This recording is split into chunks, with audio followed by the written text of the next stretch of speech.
IVF చికిత్సలో 25% భారీ discount, free doctor consultation, free ultrasound scan, logo launch, Andro max advanced male infertility centre ను కూడా ప్రారంభించారు. రైతు రుణమాఫీ దిశగా తెలంగాణ ప్రభుత్వం అడుగులు వేస్తోంది. రుణమాఫీకి సంబంధించి మార్గదర్శకాలని ప్రభుత్వం విడుదల చేసింది. భూమి ఉన్న ప్రతి రైతు కుటుంబానికి 2 లక్షల రుణమాఫీ చేస్తామని తెలిపింది. స్వల్పకాలిక పంట రుణాలకు పథకం వర్తింపచేసింది. 2018 డిసెంబర్ 12 నుంచి 2023 డిసెంబర్ 9 మధ్య తీసుకున్న రుణాలకు పథకం వర్తింపచేయనున్నారు. ప్రాంతీయ, గ్రామీణ, జిల్లా సహకార కేంద్ర బ్యాంకుల నుంచి రైతులు తీసుకున్న రుణాలని మాఫీ చేయనున్నారు.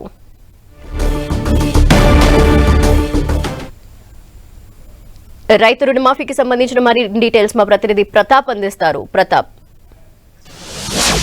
రుణమాఫీకి సంబంధించి ఒక కీలక అడుగు ముందుకు పడిందని చెప్పుకోవచ్చు. దీనికి సంబంధించి రైతు రుణమాఫీకి సంబంధించి కాంగ్రెస్ గతంలో అసెంబ్లీ ఎన్నికల ముందు 2 లక్షల వరకు రుణాలను మాఫీ చేస్తామని కూడా ఒక హామీ ఇచ్చింది. ఈ హామీకి అనుగుణంగానే ఇప్పటికే కేబినెట్ కూడా నిర్ణయం తీసుకోవడం జరిగింది. కాబట్టి దీనికి సంబంధించి కూడా మార్గదర్శకాలను కూడా విడుదల చేసింది. కాసేపటి క్రితం కూడా తెలంగాణ ప్రభుత్వం వీటికి సంబంధించిన అఫీషియల్గా ఒక నోట్ కూడా విడుదల చేసింది. ప్రధానంగా ఇందులో చూసినట్లయితే కనుక గతంలో కేబినెట్ నిర్ణయం తర్వాత సీఎం రేవంత్ రెడ్డి చెప్పిన విధంగానే డిసెంబర్ 12, 2018 నుంచి డిసెంబర్ 9, 2023 వరకు తీసుకున్న రుణాల మధ్యలో ఎవరైతే ఉన్నాయో వాటికి అన్నిటి కూడా రుణమాఫీ వర్తిస్తుందంటూ కూడా మార్గదర్శకాలు జారీ చేయడం జరిగింది. ముఖ్యంగా ప్రతి కుటుంబానికి 2 లక్షల వరకు రుణాలను ఖచ్చితంగా వర్తింపజేసే విధంగా కూడా ఇందులో హామీ ఇవ్వడం జరిగింది. అయితే ప్రతి కుటుంబానికి కూడా దీనికి కన్సిడర్ చేసుకోవడానికి మాత్రం కొన్ని కీలకమైన అంశాలను అయితే ఇందులో ప్రస్తావించడం జరిగింది. పీఎం కిసాన్ యోజన కింద డాటా తీసుకోవడంతో పాటు ప్రతి బ్యాంకు నుంచి కూడా సబ్మిట్ చేసిన వాటిని అన్నిటి కూడా తీసుకుంటామని కూడా ఇందులో పేర్కొన్నారు. అయితే ఈ ప్రధానంగా చూసినట్లయితే కనుక ఈ కుటుంబంలోని 2 లక్షల రుణమాఫీకి సంబంధించి కుటుంబానికి వర్తింప చేస్తారు. కాబట్టి కుటుంబంలో మహిళల పేరు మీద ఉన్న రుణాలకి మొట్టమొదటిగా ప్రయారిటీ ఇస్తారు. ఆ తర్వాత మిగతా మగవారికి పైన ఉన్న రుణాలకు సంబంధించి నెక్స్ట్ ప్రయారిటీ కింద ఉంటాయంటూ కూడా ఇందులో పేర్కొన్నారు. అయితే కుటుంబానికి సంబంధించి 2 లక్షల రుణాలను రుణాలను మంజూరు చేసే విషయంలో మాత్రం కొన్ని కీలకమైన నిర్ణయాలు అయితే ఇందులో ప్రస్తావించడం జరిగింది. ముఖ్యంగా దీనికి సంబంధించి కూడా డేటాబేస్ అంతా కూడా చాలా కీలకంగా కలెక్ట్ చేస్తున్నారని కూడా ఇందులో ప్రస్తావించారు. ముఖ్యంగా బ్యాంకుల నుంచి కూడా ప్రతికి సంబంధించి అకౌంట్ ఎవరైతే రుణాలు తీసుకున్నారో వాటన్నిటి కూడా డేటాను సేకరించడంతో పాటు ఆ కుటుంబానికి సంబంధించిన డేటానంతా కూడా పీడిఎస్ అంటే తెల్ల రేషన్ కార్డుకు సంబంధించిన డేటానంతా కూడా అనుసంధానిస్తారు. అయితే బ్యాంకులో ఒక నోడల్ అధికారిగా ఖచ్చితంగా ఒక అధికారిని కూడా ఏర్పాటు చేస్తాం. ఆ అధికారి సంతకం చేయాల్సి ఉంటుంది. అదేవిధంగా రుణమాఫీకి సంబంధించిన వారు కూడా అర్హులు కూడా ఖచ్చితంగా డిజిటల్ సంతకం చేయాల్సి ఉంటుందంటూ కూడా అందులో ప్రస్తావించారు. ఆ సంతకాలు చేసిన తర్వాత వీటన్నిటి కూడా బేరీజ్ చేసుకున్న తర్వాత డీబీటీ డైరెక్ట్ బ్యాంకు అకౌంట్లోనే వీటిని రుణాలకు అర్హత ఉన్న వారిని అందరూ కూడా డైరెక్ట్ బ్యాంకులో అకౌంట్కే అనుసంధానం చేస్తామంటూ కూడా చెప్పారు. అయితే ముఖ్యంగా చూసినట్లయితే కనుక ఖచ్చితంగా ఈ రుణాల విషయంలో మాత్రం కొన్ని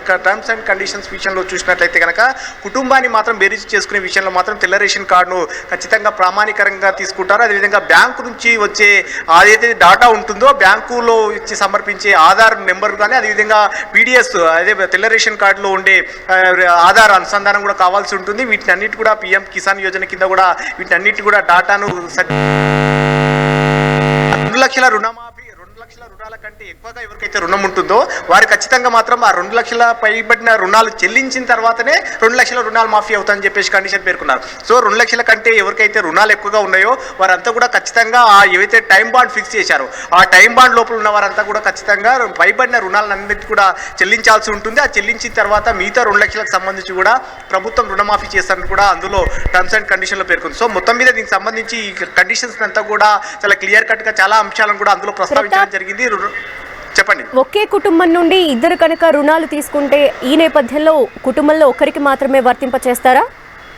ఖచ్చితంగా డెఫినెట్గా అందులో 2 లక్షల రుణాల మాఫీ అని కూడా పేర్కొన్నారు. కాబట్టి 2 లక్షల రుణాల లోపు ఒకరు ఉంటే ఒకరికి, ఇద్దరికి ఉంటే ఇద్దరు ఎలిజిబిలిటీ మాత్రం ఖచ్చితంగా 2 లక్షల వరకు మాత్రం కూడా ఖచ్చితంగా టర్మ్స్ పాటించాల్సి ఉంటుందంటూ కూడా అందులో పేర్కొన్నారు. కాబట్టి ఖచ్చితంగా ఆ కుటుంబానికి సంబంధించి ఆ రైతు కుటుంబానికి సంబంధించి తెల్ల రేషన్ కార్డులో ఎవరైతే ఎంతమంది ఉంటారో ఒకరుంటారా, ఇద్దరుంటారా, నలుగురుంటారా అనేది మొత్తం ప్రామాణికంగా తెల్ల రేషన్ కార్డు అనేది చాలా కీలకమని చెప్పుకోవచ్చు. ఆ రేషన్ కార్డులో ఉన్న వారిలో ఎంతమంది రుణాలు తీసుకున్నా కూడా అన్నింటినీ కూడా కేవలం 2 లక్షల మాత్రమే వర్తింపజేసేటట్టుగా కూడా టర్మ్స్ అండ్ కండిషన్ పెట్టారు. సో మొత్తం మీద దీని కండిషన్స్ అంతా కూడా అప్లై చేయడానికి చాలా కీలకమైన డేటాబేస్ అంతా కూడా బ్యాంకుల నుంచి తీసుకోవడం కానీ పీడిఎస్ ఆఫీస్ దాని నుంచి కూడా అనుసంధానం చేసిన తర్వాత దీన్ని ఒక కొలికి తీసుకొచ్చి అర్హులకు మాత్రం అంటే 2 లక్షల వరకు మాత్రమే రుణమాఫీ చేసే విధంగా అందులో ప్రస్తావించడం జరిగింది. Thank you.